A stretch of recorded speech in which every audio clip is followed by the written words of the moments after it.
nowadays where it's really scary out there. People are frightened. They don't know where to go or who to talk to. The pace of life is can be really challenging, and we could all use some more tools to focus on peace and living in our society. Well, you are in for a special treat. My guest today is Reverend Dr. Amy Cox. She's a priest, a parent, and a policy scholar, discovering the dance steps to life, according to her Twitter. Thank you for coming on this show, Amy. Can I call you Amy or should I call you Reverend Amy? You're welcome to call me Amy, and it's a pleasure to be here. Your example of living, daily tools in living are an attraction to me. And I'm so appreciative that you decided that you would come on the show today. Thank you. It's great to be here. Thank you. Thank you. Thank you for being here. Could you give the listeners a little more information about you? I mean, a priest, a parent, and a scholar, a policy scholar. Tell them more information and how you how you got on the path you're on. Well, it's true. There's a nice alliteration there with all the P's, but I work in a secular job, and I am an ordained Episcopal priest as well. So what does that mean? I direct an office of research at a state government agency, and we do research in data. We do the empirical number crunching that has to do with trying to advance public policies. And before that, I worked at a policy think tank and did similar kinds of things, so that our laws and policies might be based on sort of the best information that we can have available and might become more just and more useful and more effective. And at the same time, I'm also an ordained Episcopal priest. So that means that I have been recognized and educated and trained and formed by the Episcopal Church to be a ministry leader and a pastoral presence and a focal point to try and do the work of the church in our world today. And I balance both of these things with the parts of my life that are not about professions, but about family. And I am a proud parent and step parent and aunt and sister, and all of those things really inform each other in my work. They're very intertwined. They're not, even before the pandemic, when we had more boundaries between work and weekends or daytime and evening, they're all informing each other in my day-to-day living on a regular basis. Wow. And that's one of the reasons why I wanted to talk to you today, is because you live a life that is influenced by many different things. And within all of those different areas of your life, I don't think that I heard you say that you were married, though. I am. I am a wife as well. That should have been in there in that family relationships.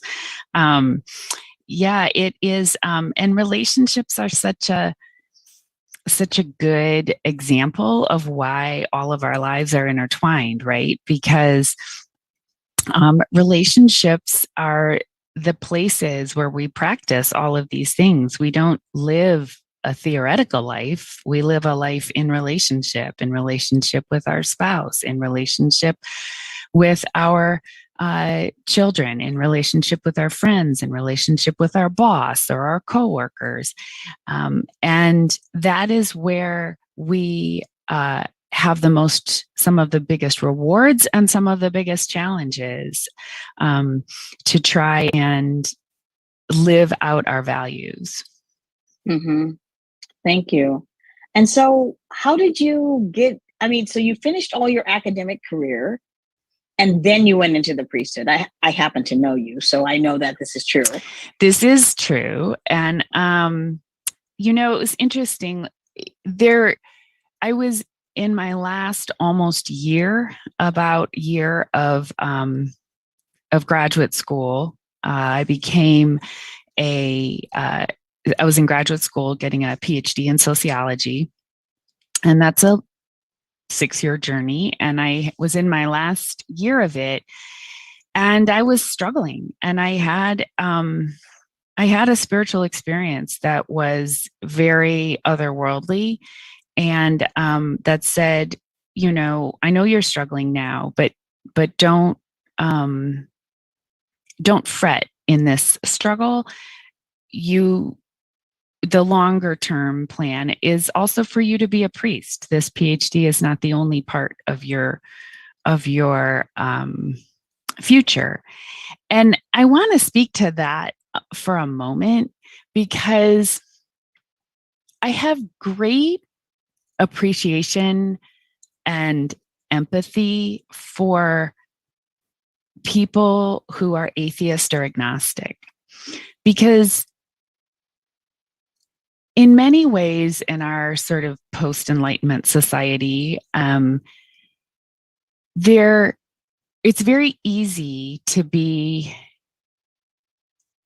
discouraged about the spiritual structures that are out there, the church and other structures, and very easy to think that, this idea of a spiritual life is crazy. And if one has never had striking spiritual experiences, it is even easier to have those thoughts. And for me, I haven't really had that choice in a way. There have been moments in my life, some strong, like the one I just mentioned, and some much more subtle, where it was very, very evident to me in a way that I could not even begin to argue with, that there is more than what we see and taste and hear and touch in this world. There is something bigger and beyond us. And so when I had that spiritual experience, it wasn't the first one I'd had, but it was one of the strongest. And it was very much the kind of thing you can't ignore. But if you haven't had those, it makes sense in a way why it would all seem a little crazy. So I finished that PhD program, and then eventually went on to seminary and became a priest as well, even though I was already in the social science world. What a story! A scientist who becomes a priest. Wow. And your talk of the spiritual experience, I love the way that you frame that for people who, have not had spiritual experiences. And I have had several, and they have knocked me on my butt, so to speak. Like, did this really happen? And so this is a great time for a break. You are listening to the Dr. Pat Show, talk radio to thrive by. And me, guest host, Dr. Lisa, and my wonderful guest, Reverend Dr. Amy Cox, who is a priest, a parent, and a policy scholar, discovering the dance steps to life and helping others do the same. We're going to take a quick break. And when we come back, we will explore more about this fascinating subject. Stay tuned. We'll be right back. All right, ladies, all clear?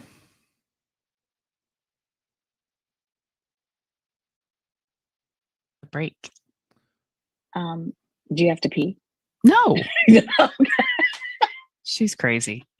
How do you feel? Just okay? Well, how about you tune in and get ready to be more with the Healing Hour with me, Doc Martin, every third Wednesday at 11 a.m. Pacific on TransformationTalkRadio.com. I'm ready for your questions, and I can't wait to help you find the answers. Every month, we'll have a new live call-in show with innovative topics and a powerful hour of healing. To learn more about me, visit drsharonmartin.com. See you there. I'm going to be here. You won't want to miss it. Wonder or Hi, everyone. I'm Dr. Pat. I'm the host of the Dr. Pat Show. Is your life stressful and unfulfilling? Would you like to make changes but just don't know how? I want to recommend The Necktie and the Jaguar, fabulous book by Carl Greer. This is a memoir. It has questions that help us understand what our story is about, how to change it, and how to live a Is it life terrible to that put is out so your email? aligned with who we are. I For more wouldn't. information to Okay, you purchase the wouldn't do book, go it. to Okay. So we'll say Instagram. Is it your transformationtalkradio.com personal or email? go to carlgreer.com. So no. I Okay. would do it. How about Instagram? Your own innate brilliance Instagram. already lives inside So of I'll you. ask you Come and then discover you'll it so say you can shine Okay. brightly in this world. But you do have Join a me, Twitter, your host, and Adrian that's where I got Cobb, the Wednesdays at priest 2 p.m. and Pacific, fantasy 5 It's p.m. true. Eastern It's during true. Wild I can't Magic remember what on my TransformationTalkRadio.com Is it and Amy get G. Cox? answers to who you are and where you belong. To learn more about the show, visit mywildmagic.com. Again, that's I'm a Twitter mywildmagic.com. lurker more than a Twitter user. Same here. It's nasty. Yeah. We remember a Amy G. time when Yeah, you could it's simply gotten to form be a not thought kind. and it would manifest. The harmony was forgotten, I but don't is know if it ever returning was now. kind, The honestly. power of inspiration I'm and not on there awakening enough. radio with Julia Griffin on TransformationTalkRadio.com each second and fourth Wednesday at 9 a.m. Pacific. We'll take you on adventures through the heart and spirit exploring Yeah, who it's we at- once I looked it were. up. It's This at intuitive It's at healer Amy studied G. under the guidance Cox. of wolves, learning from their wisdom to master a higher frequency for a new state of mind. Visit You may get more onetrueself.com. because you have Very few. Join Jennifer 23. Noel Taylor on the hit show Quantum Touch Radio, Yeah. supercharging your life on Oh, you can say it. TransformationTalkRadio.com. Maybe people won't She'll take a quantum journey I'll say as it. well as reveal powerful yet simple steps to create more abundance, better health, emotional and mental vibrancy, and happier relationships for that. using universal quantum touch principles. For more information, visit quantumtouch.com.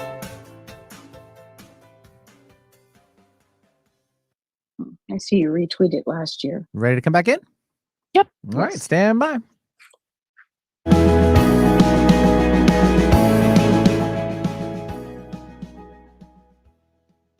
We're back. We're back on the Dr. Pat Show, talk radio to thrive by. And my guest, Reverend Dr. Amy Cox, who is a priest, a parent, and a policy scholar. But before we continue, we were just talking about your spiritual experience. Can you tell everyone how could they contact you if they wanted to make a comment or say something about our talk today? How could they contact you? Well, I have a Twitter and an Instagram that are both public. I would say I'm not super active on social media, but I'd be glad to put that information out there. My Twitter is Amy G. Cox, all one word, at Amy G. Cox. And my Instagram is Preach Amy, PREACHAMY. Awesome. Awesome. So we were just talking about your spiritual experience, and you're a scientist who had a spiritual experience, and that you were talking about that. That's how you came into the priesthood. And one of the things that I really admire about you is once you became a priest, you always seem to lean into hard topics. And the one that comes up for me, you're an advocate for those who can't speak for themselves. You seem to always lean into how do we be better, including yourself. You use yourself as an example. And what's coming up for me is when Ferguson happened. And can you talk about, like, how do you have the courage to talk about things that are hard topics? Thanks for that question. That's a good question. I think, well, let me say that I was formed as a priest at a marvelous parish in Southern California, All Saints Episcopal Church in Pasadena. And the former rector there, George Regas, who has since passed away, used to say, you should prepare your sermon with the Bible in one hand and the newspaper in the other. And that really, really resonated with me sitting in the pew before I was a priest, because I had and still have a strong passion for current events and the things happening in the world that are affecting people, and in particular where injustice is happening in the world and where justice is growing in the world. And so when he said that, it was very almost comforting to me, that this idea that the church is part of the world. It is not a separate entity. It's separate in the sense that in its best moments, it's an example to the world. Although, as we all know, there are many, many moments where it is not an example to the world. But it is a part of the world. And so to preach with the newspaper in one hand and lean into those hard topics is really a calling for me. I feel an imperative to do that, because I need the guidance and the hope and the suggestions and the direction of something greater than me to navigate all of those hard topics in the world. And so when I'm preaching, when I have a Bible passage, I'm always looking to see what happened that week or that day, and first I have to unpack that Bible passage. They were written at different times for a whole different society with a different set of values that was primarily farming. And I have to make sense of what the passage even means, and then wrestle with, well, how can that help me with Ferguson or climate change or the Me Too movement, or the list goes on and on and on, the pandemic currently, of course. So how do I lean into those hard topics? Because I need to lean into those hard topics. Wow. Yes. We all do need what you're describing, and at the same time, we don't all speak up. Like, that you're called to speak about injustices. I mean, when I was there when you preached on Ferguson, and it was a primarily European American congregation, and I think people were a bit shocked. Yeah, I think that, and it was before George Floyd, so there was less racial awareness at the time. Not that there was none, but there was less. I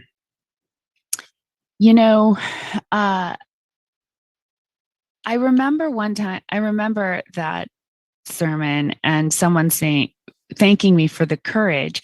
And I thought, that kind of surprised me, because in a way, it was courageous, right, to talk about racism in an almost exclusively white European American context. And at the same time, it wasn't courageous, because it was what was in front of us. I mean, it was what was happening. How could I not, right? Or like I remember I was on deck to preach the Sunday after the horrific Pulse, the massacre, the mass shooting at the Pulse nightclub in Orlando. And how could I not talk about that? I mean, we were all grieving it, and to ignore the devastation happening in Ferguson, to ignore the life that had been taken,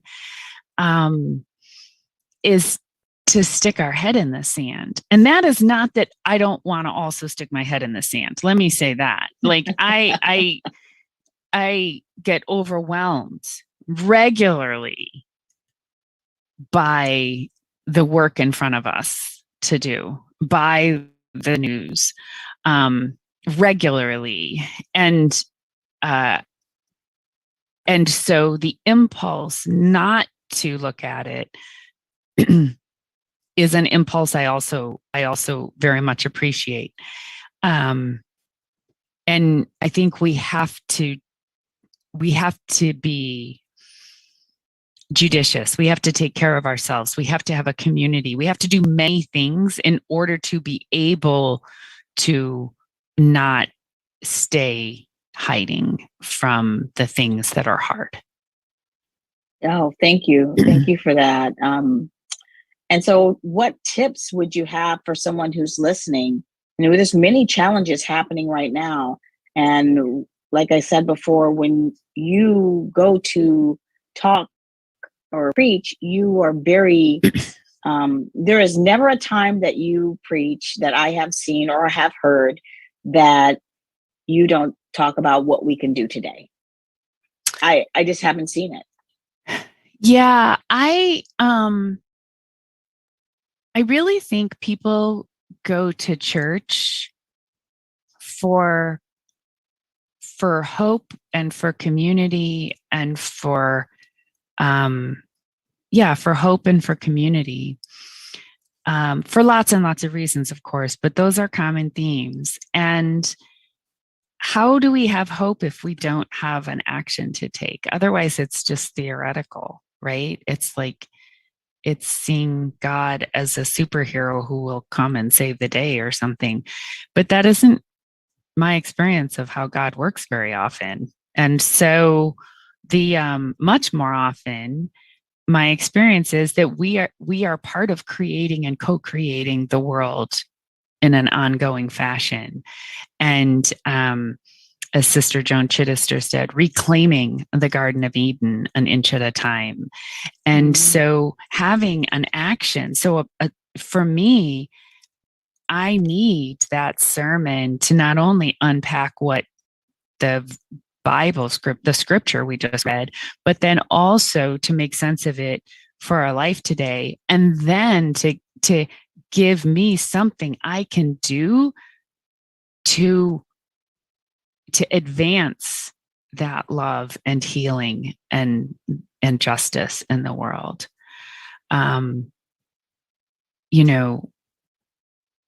Preachers talk a lot about love, but love in the public sphere is justice. And that's not my idea. I think it's Martin Luther King's and probably other people's as well. And so when we're working on trying to apply those lessons of scripture in our daily lives, they often have interpersonal, in those relationships again that I said at the beginning, interpersonal application. What can I do with the people nearest to me? And they often have sort of community. And by community, I mean both the individual church community, the national community, the global community, your state community. They have community application too. So, and no one person is supposed to fix it. It's not about that. It's about all of us taking actions that move the work forward. I love that. The collective we. Well, it's time for a break. Thank you so much. You're listening to Dr. Lisa on the Dr. Pat Show, the talk radio to thrive by. We come back, we'll continue to talk about how to develop our own personal hope with Reverend Dr. Amy Cox. Stay tuned. We'll be right back. All right, all clear. Nice job.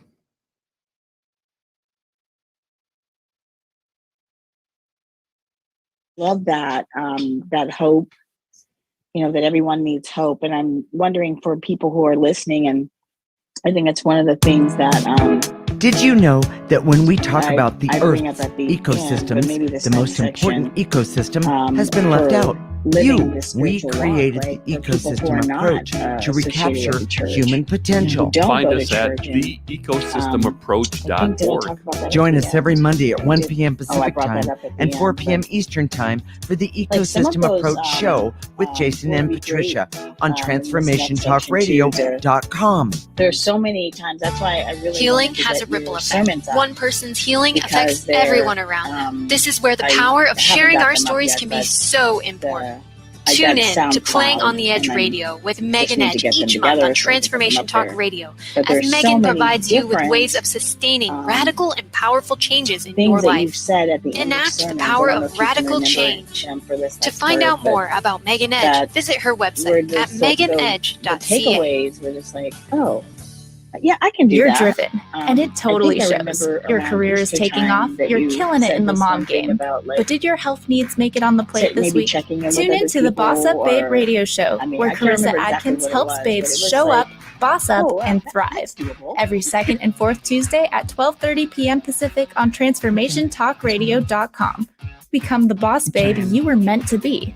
To sign up for one of Carissa's group coaching programs, visit 365dailyhustle.com. But I think parenting isn't about perfection. I think we all know that. It's a break. Parenting is about being present and honest, having compassion for your child and for yourself, No, it's okay. Actually, communicating consciously and loving unconditionally. Tune into the Awakened Parent Project with Susan Dolce every first and third Tuesday at noon Pacific on TransformationTalkRadio.com. Learn to be an empowered parent through the techniques of the conscious parenting community.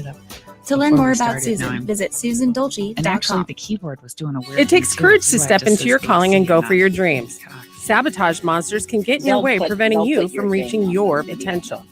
You can choose to struggle alone, or you can choose community and support, someone to walk beside you, meeting you where you are. If you are ready to make real and lasting change, Coach Christine Clark is here for you. Find out more about one-on-one coaching and group programs with Coach Christine at sunglowtransformation.com. Are you ready to branch out? Take a leap of faith. Tune in to Get Rooted Radio with Erica Gifford Mills on TransformationTalkRadio.com to equip, empower, and enlighten yourself. Erica will energize and excite you to power up your passionate dream that sets your soul on fire. So, get fearlessly ready and get powerfully rooted in your yes to live it up, love it up, and let it go. Visit GetRootedRadio.com.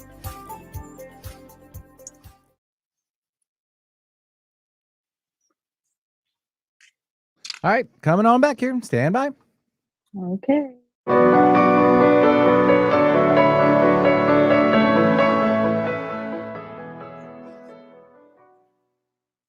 We are back on the Dr. Pat Show with me, Dr. Lisa. Talk radio to thrive by. And we have Reverend Dr. Amy Cox here talking about finding your spiritual walk within. Dr. Amy, or Reverend Dr. Amy, can you tell us where people could look for you or look for your sermons or look for things about you? Sure. I don't have a website, although it's been suggested that maybe I put one up. If I do, I'll put it on my Instagram, Preach Amy, or on my, maybe on my Twitter. I would probably keep it really on the Instagram. My Twitter is Amy G. Cox.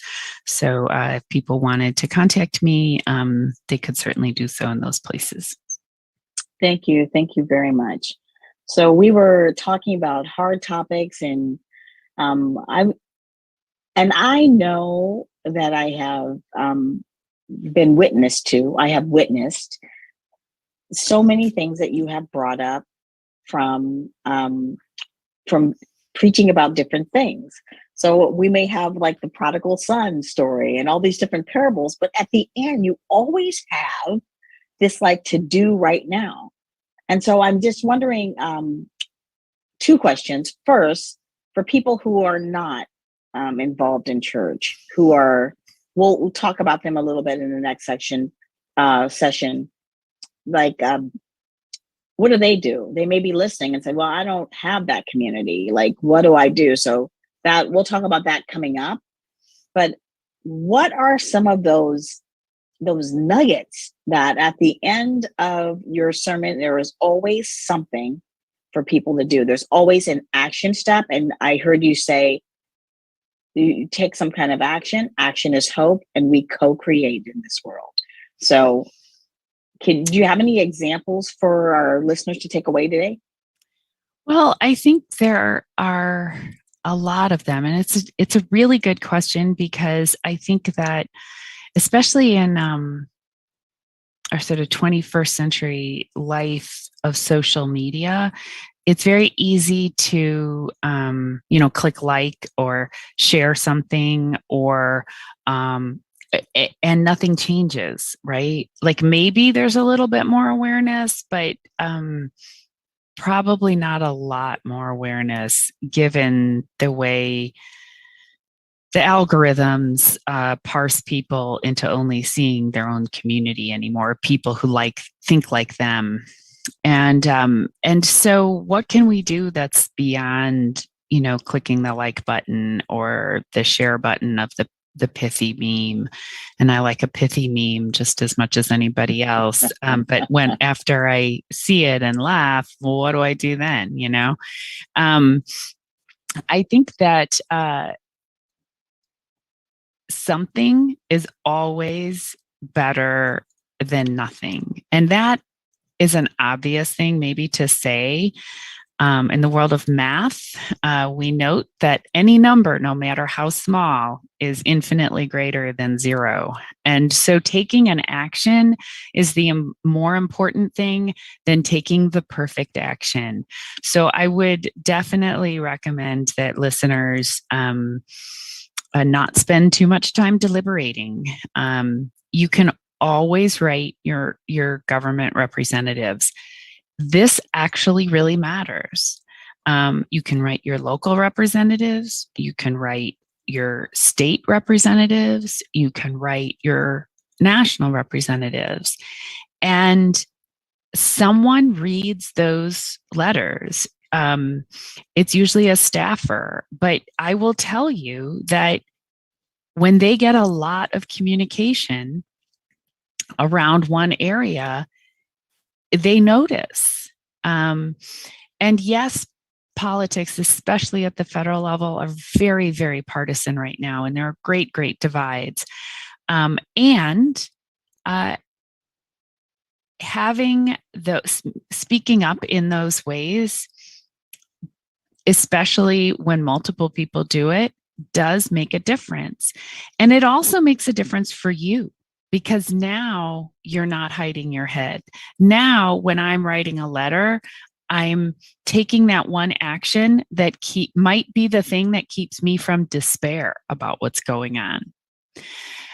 Even if the result doesn't change, it has now kept me from despair. And that right there is an impact, right? Mm-hmm. So that is always a possibility. Protests are also really useful actions. There's a lot of scholarship that over the course of history, protests make change. People get discouraged because it didn't change this thing right now. It didn't change this thing this year. But I think last year's racial justice protests, particularly around Black Lives Matter and racism that members of the African American community experience on a daily basis across all institutions in our society, not only the justice system, have made a difference. They have made a difference. We see it all the time. It is the pushback we see. It is the advancements that we see. But racism is a topic of conversation and a topic of legislation in a way today that it was not 2 years ago. And that is the result of those protests. That is what is the result of. And there are many other examples. So those are two examples. Building community with other people is a really important action. And how do we do that? In lots of ways that I can get to in a moment. But building community is a really, really important piece of action, because we can't effectively maintain our stamina by ourselves. Human beings are social beings. We may need alone time and restorative time. Absolutely. And we are not designed to live in solitary, and we certainly can't maintain hope that way. The collective we. Yeah. And co-creating. And so if I'm listening and I'm not feeling great, it's holiday time again. I don't have family, or I'm afraid to have family over because of the pandemic, and I don't know which way to go. I watch the news, and every time I see it, it just makes me more afraid, and a lower vibration every time. I don't see any hope out there, and if I meet people on the street, no one's smiling and or saying or welcoming to me. What would you say to that person? What hope would you give them? I would say, first of all, remember that the news, many sources of news are money-making businesses, and they have a mission and about news and journalism, and they also have an obligation to make money, and they make more money when they get more readers, which they do when they spread more fear. So recognize that is not the only perspective, right? Is the one that you'll see there. So diversify your news sources and bring some in that are nonprofit if you want to keep up to date.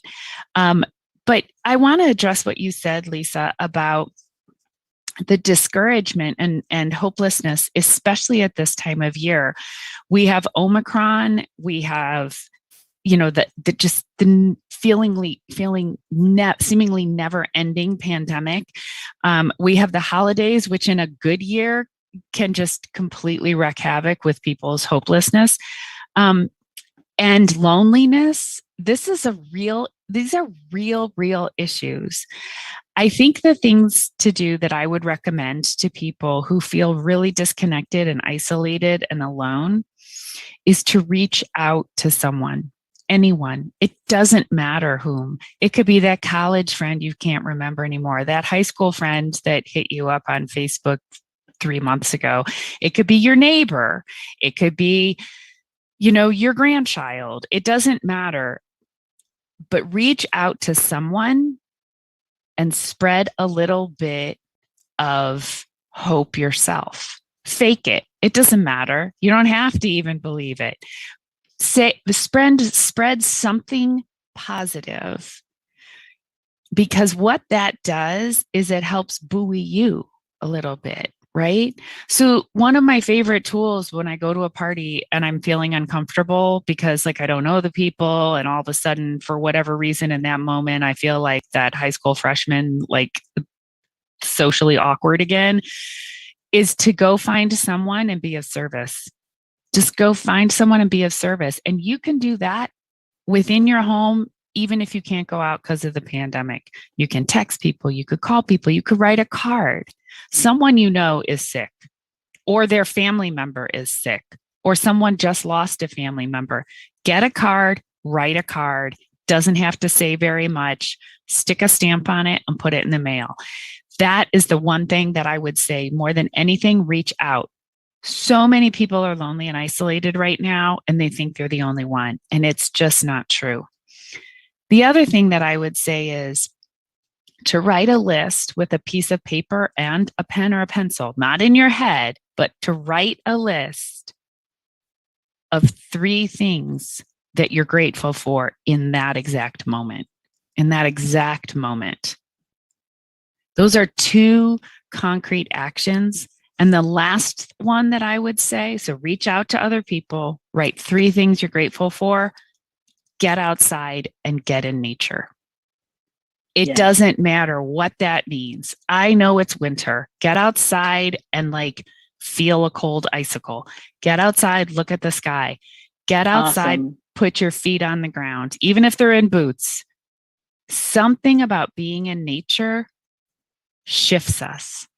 Yes. It happens every time to every person I've ever met. Thank you, Dr. Cox. Thank you, Reverend Amy. it's time for a break. Hold on. You just got 3 tips. We'll be right back. Stay tuned.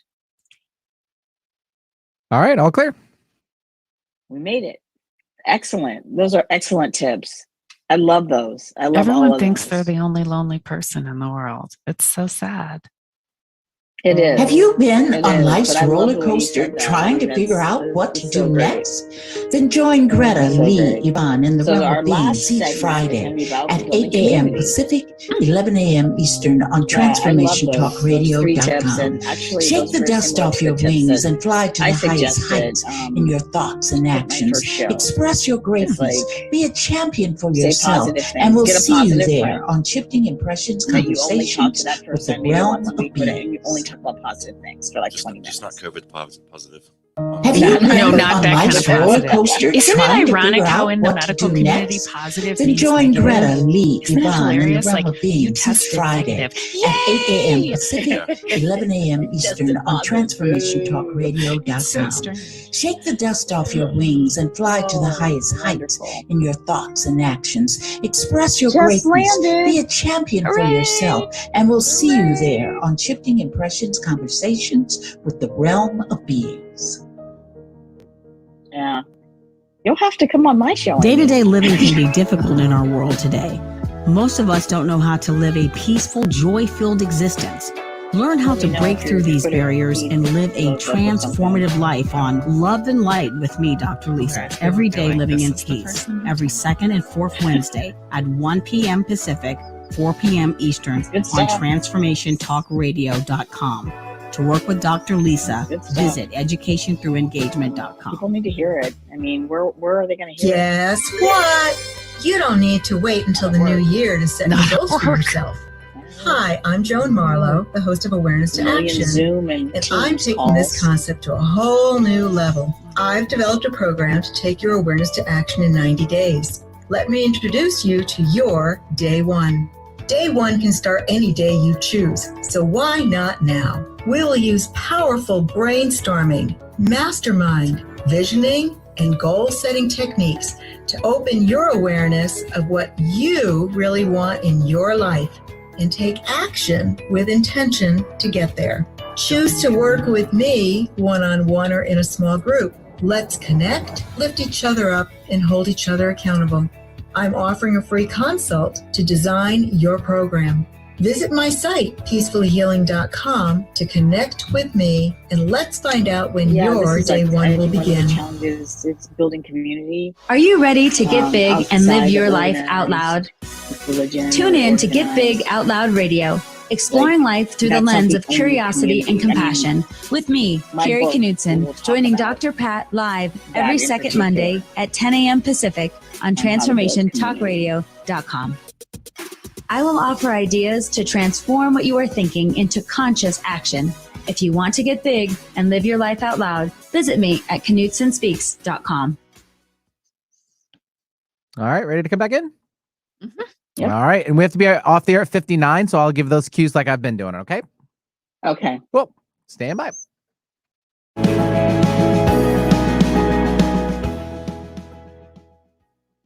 We're back on the Dr. Pat Show, talk radio to thrive by, with me, Dr. Lisa.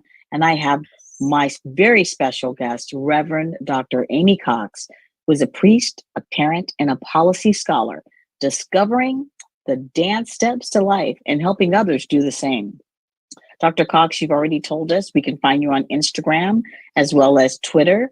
Anything else? And how to find me? Yes. I think that's enough. Okay. We've talked about so many different things. You've just given us tips on how to come out of despair or how to help ourselves by helping other people, by getting outside, and by, what was the third thing? Writing some gratitudes. Writing some gratitudes. Those always are very useful. You also talked about, participating in writing letters to local and federal, representatives, politicians, about things that are really bothering you. And what you said is like, once you get it out there, you're actually taking that action You talked about action being a co-creation, and you talked about many, many things, but this is just a summary if you just start listening. How about creating community? How do we create the community for living the dance of life? How does that happen?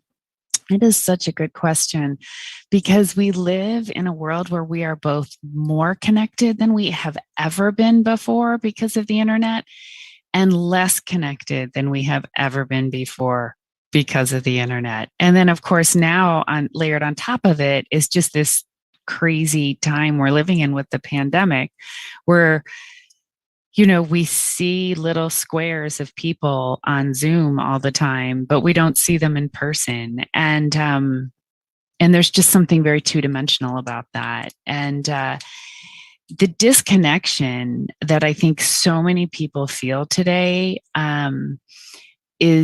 has real consequences. It has real consequences for their health, their physical and their mental health. There was some really good research, important research that came out actually before the pandemic even, that talked about the increase in loneliness in the last several years. And I say all this to let listeners know that they are not the only ones feeling this way. In those moments where they do, or those seasons where they do, they are not the only ones feeling this way. It is really a pandemic of its own sort happening in our world right now, this disconnection and lack of community. And the antidote, of course, is to have community, right? But how do we get there, especially if we're already feeling alone and isolated? I think that there's no one recipe to do, but I encourage people to try out lots and lots of things. And it starts really by just building relationships one at a time. And relationships, I think, are built best when people do things together. So being able to have someone that you might go do something with builds that relationship. And then when you invite a third or a fourth person, now all of a sudden you have a whole community. What are those things that we might do? Well, maybe it's saying to someone, I've always wanted to volunteer, to do X, Y, or Z, but I've never really known how to start. Would you want to investigate that with me? Or I've always wanted to write a letter to a member of Congress, but I don't even know how to start. Would you write one with me? What if we both wrote one? Or, hey, I totally cannot focus on this work anymore. I know we're still all working remotely, but could we take a coffee break together? If we were in the building together, this is when I would say, hey, let's go grab a cup of coffee. I totally can't even focus anymore. Or if you are working in person, to say, hey, let's go grab a cup of coffee and just talk about stupid stuff because my brain is fried. You won't be the only person with a fried brain. I think it's part of why people it's one reason, not the only one, of course, but why people are so drawn to professional sporting events, because it feels like community. Even though I don't know these people, because at least we're all here at the game together. We're doing something together. And that's really, I think, the underlying piece, the doing something together. I think also, and this is the case about change in the world and social justice, as much as it is about building community. My experience is that we do much better when we simply take the actions and focus on the actions, and we don't keep grading ourselves. We don't look at the results. We let the results happen or not happen, but we keep taking the action and we focus on that piece. Because then what happens is sometimes those relationships build and develop, and sometimes they don't. But when I'm taking the action, that will naturally happen, as opposed to when I'm trying to focus on the results. I so easily can get discouraged. In terms of church communities, there is, of course, more option today than there was pre-pandemic, with a lot of places having services online where you can kind of like check it out and see what it's like and see, might this be a place I might try? That can be really useful. I would encourage people not to stay there forever, but to actually try out a place in person at some point. Christmas can be a great time to do that because there tend to be a lot of new people there. So you won't feel quite so much like you're, like everyone knows you're new, because there will be a lot of new people. I can remember when I went back to church, as a young adult and started to go regularly, I was going through a hard time in my life. And I used to go and sit in the back pew and just cry. And then I'd run out right before the service was over. And you can do that. Churches have seen that. You won't be the only one that they've ever seen that before. And, but, when we do start to join a community, whether that's a community of volunteers or a community of a book group or a community doing,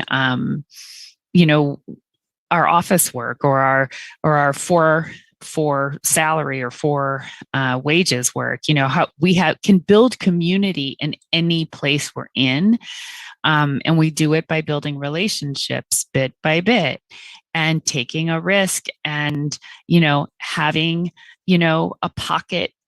a list in your pocket, in your mental pocket of a couple things to talk about. No one wants to talk about the weather anymore.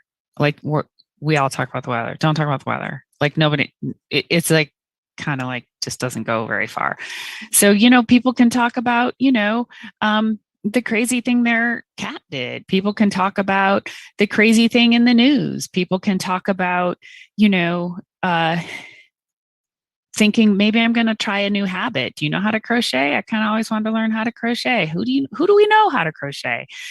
And building those relationships one at a time, that is the thing that breaks down that isolation and builds up that community. And what I hear you saying is try something, dinner on Zoom, try to, pick up that project where you're sending food to people who need it. Send water to people who need water in our country and other countries. All of these things, the service, the co-creation, are part of the community, a community that you can build one step at a time. I cannot believe it's almost time for us to be over. And it has been a wonderful, wonderful hour talking to you. There's so many wonderful gifts. You're welcome, that were given to our listeners, who can take them and they could do them today. They don't have to wait to make their gratitude list in the moment. They can do that right now. And that's what I love about this, the practical things that you can do. And community is built on relationships. And by having a relationship with yourself and reaching that oak leaf out to your neighbor, to your friend, and just intentionally doing it over and over is the way to start. Thank you, Lisa, so much. Could I just say one thing here at the end to pick up on what you said? You can start wherever you're at. You can do deep breathing when you're waiting in line at the post office. You can write a gratitude list when you're procrastinating at work. You can pray when you're in traffic. Thank you for those few ending tips. Gratitude list anywhere. Thank you. We're out of time, and it went so fast that we ended on tips. Thank you, Reverend Dr. Amy Cox, for sharing this great information about living every day using your gifts. And I want to thank you for tuning in to the Dr. Pat Show, talk radio to thrive by. I had a wonderful time. I want to thank Dr. Pat for the honor of hosting her show. You can join me, Dr. Lisa, every second and fourth Wednesday at 4 p.m. Eastern, 12 Mountain, 1 Pacific, on Living, Love and Light, Living Every Day in Peace. Have a great day. We will see you back here next time. Thank you, Dr. Cox. Perfect. All clear, ladies. Nice job. Off. Okay. Bye. Have a good one. I want to talk to you.